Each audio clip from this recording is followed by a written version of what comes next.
Greetings, traveler.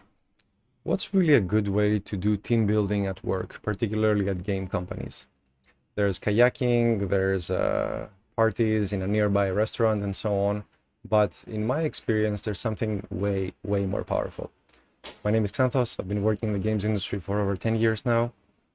And whenever I worked in a game company that had all these things, of course, these are enjoyable, but they can also feel like forced activities. It might feel like people don't really want to participate in these things. They don't uh, want to go to that party or be social in that specific moment when the party happens and so on.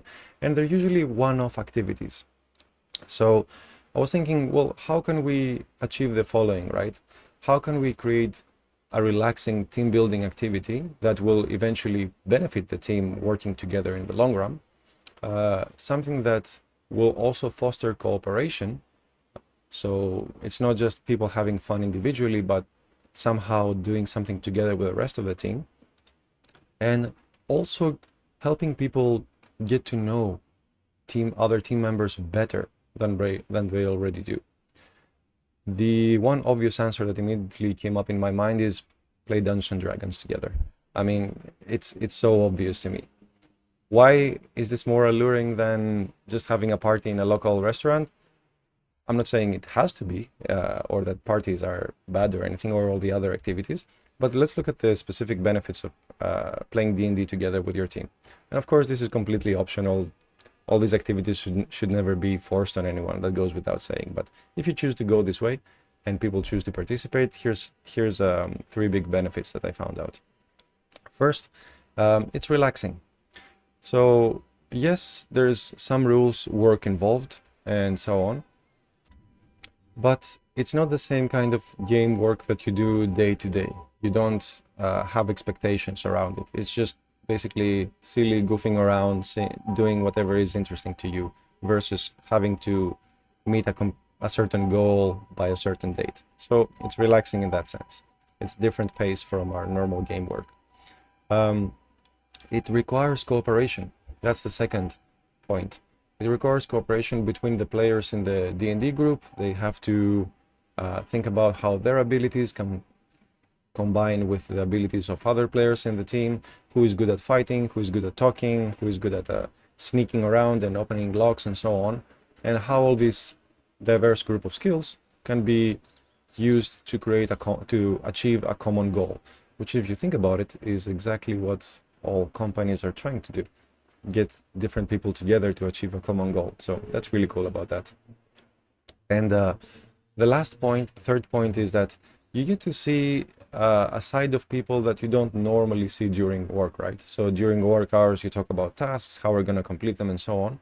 But D&D creates this very interesting social setting where it's not a 5-minute thing. It's usually going to go on for at least 30 minutes, but it can go on for hours, right?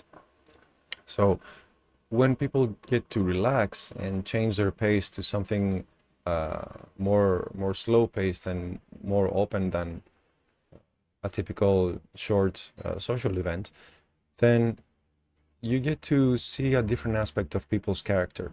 They talk about different topics, or since this is also a game, there might be new game ideas that people get to explore, and you get to see a side of people that's outside of the typical work task related stuff. And that can help to get to know them better, be able to relate to other people easier, but it has a tremendous benefit in the creation of the game itself as well, right? Because if anyone has been in that place and you got the opportunity to play D&D with your co-workers like I have, then you know that basically everything you do in game gives you ideas, in the D&D game, gives you ideas for what you can do in the video game that you're developing, since there's such a huge overlap. And in my experience, that has been one of the two greatest sources of new ideas for the game that you could possibly have.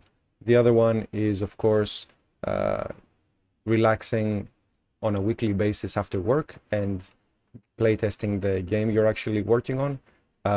This is another good setting, and I'm gonna save this for a future video. So do subscribe to for me to be able to let you know as soon as that one comes out. So that's it. That's my recommendation and my experience using D&D for team building. And it's also something you do over hopefully multiple weeks. So there's no pressure on people to talk to everyone and do everything in this one session, because who knows when the next opportunity is going to come up, right? It's something more relaxed, and it happens over time. So you get lots of opportunities to enjoy it and grow together with the people you're playing with. That's it for today. Thank you for your time. I hope you enjoyed this. And as always, have fun.